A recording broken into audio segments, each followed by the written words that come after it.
সাবআতুন ইউযিল্লুহুমুল্লাহু ফি যিল্লি, 7 শ্রেণীর ব্যক্তিকে আল্লাহ পাক রব্বুল আলামিন তার ছায়ার নিচে আশ্রয় দান করবেন। ইয়াউমা লা যিল্লা ইল্লা যিল্লুহ, সেদিন আল্লাহ পাকের ছায়া ছাড়া আর কোনো ছায়া থাকবে না। সেই 7 শ্রেণীর ব্যক্তির মধ্যে প্রথম শ্রেণীর ব্যক্তি হলো ইমামুল আদিল তথা ন্যায়পরায়ণ বাদশা।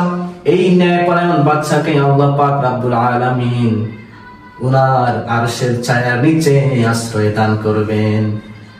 দ্বিতীয় শ্রেণীর মানুষ হলো ওয়াশাবুন নাশাআ ফি ইবাদাতিল্লাহ, ওই যুবক যে তার যৌবন আল্লাহর ইবাদতে কাটিয়েছে, তাকে আল্লাহ পাক আরশের ছায়ার তলে ছায়া দান করবেন। তৃতীয় শ্রেণীর ব্যক্তি হলো ওয়ারাজুলুন কলবুহু মুআল্লাকুন ফিল মসজিদ, ওই ব্যক্তি যার অন্তর সব সময় আল্লাহর ঘর মসজিদের সঙ্গে লেগে থাকে। এক ওয়াক্ত নামাজ পড়ে আসার পর আরেক ওয়াক্ত কবে আসবে, কোন সময় আরেক ওয়াক্ত হবে, সেই আশায় সে অপেক্ষায় থাকে। এমন ব্যক্তিকে আল্লাহ পাক আরশের ছায়ার নিচে ছায়া দান করবেন।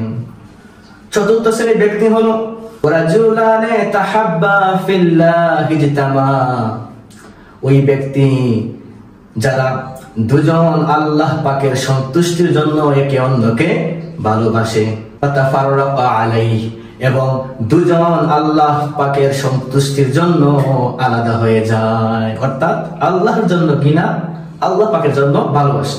এমন ব্যক্তিকে আল্লাহ পাক আরশের ছায়ার নিচে ছায়া দান করবেন।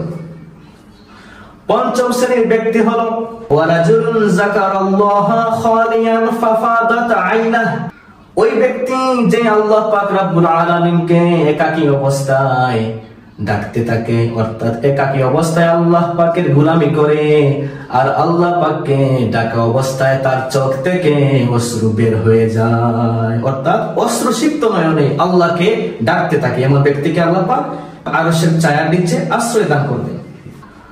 এরপর ষষ্ঠ শ্রেণীর ব্যক্তি হলো ওয়ারাজুলুন দাআতহু ইমরাতুন যাতু মানসুবিন ওয়া জামালিন ফাকালা ইন্নী আখাফুল্লাহ, ওই ব্যক্তি তাকে কোন ধনী বংশের সুন্দরী রমণী নারী কুকাজের জন্য প্রস্তাব করলো, আর ওই পুরুষ ওই যুবক সেই কুপ্রস্তাবকে প্রত্যাখ্যান করে বলল ইন্নী আখাফুল্লাহ, আমি আল্লাহ পাককে ভয় করি, আমি এই সমস্ত কুকর্ম কখনোই করতে পারবো না। এরপর সপ্তম শ্রেণীর ব্যক্তি হলো ওয়ারাজুলুন তাসাদদাকা বিসাদাকাতিন ফাআখফাহা হাত্তা লা তা'লাম শিমালুহু মা তুনফিকু ইয়ামিনি, ওই ব্যক্তি যে ব্যক্তি গোপনে আল্লাহ পাকের রাস্তায় দান করে, এমনকি সে ডান হাতে যা দান করলো তার দান সম্পর্কে তার বাম হাত কোনো খবর রাখে না। এই হলো 7 ব্যক্তি। এই 7 ব্যক্তিকে আল্লাহ পাক রব্বুল আলামিন ওনার স্পেশাল ছায়ার নিচে ছায়া দান করবেন। সেদিন আল্লাহ পাকের ছায়া ছাড়া আর কোনো ছায়া অবশিষ্ট থাকবে না। আল্লাহ পাক